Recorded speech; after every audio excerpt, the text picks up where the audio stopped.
দার্জিলিংয়ে মাত্র 399-এ তোমরা এইরকম সুন্দর থাকার ব্যবস্থা পেয়ে যাবে, যেখানে বালিশ, ব্ল্যাঙ্কেট, চার্জিং পয়েন্ট এবং লাইট সমস্ত অ্যাকোমোডেশন পেয়ে যাবে। ভেতরে আসো। আজকে তোমাদেরকে আমি দেখাবো হচ্ছে ডরমেটরি রুম, যেখানে তোমরা এরকম 10টা বেডের রুম পেয়ে যাবে, একটা আপার বেড, একটা লোয়ার বেড। যারা তোমরা সোলো ট্রাভেল করছো বা বাইক নিয়ে রাইড করছো, হোটেল বুক করলে অনেক সময় অনেকটা কস্টলি হয়ে যায়, সেক্ষেত্রে তোমরা এরকম ডরমেটরি রুম নিতে পারো, যেখানে তোমরা বালিশ, কম্বল এভরিথিং পেয়ে যাবে। আর প্রত্যেকটা রুমের বেডটার পাশে তোমরা এরকম প্লাগ পয়েন্ট এবং পার্সোনাল লাইট পেয়ে যাবে।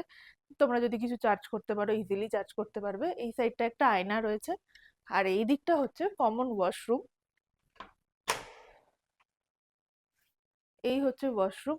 ওয়াশরুম কিন্তু বেশ নিট অ্যান্ড ক্লিন এবং যথেষ্ট বড় রয়েছে। এবং অনেক সময় হয় ডরমেটরি রুম নোংরা হয়, বাট এইখানে দেখলাম ডরমেটরি রুম খুবই পরিষ্কার।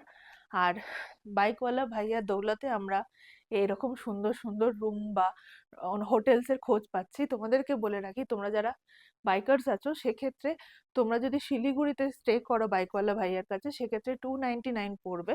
আর যদি তোমরা দার্জিলিং এ স্টে করো 399, এবং তোমরা যদি সিকিমে যাও কখনো, সেক্ষেত্রে 499।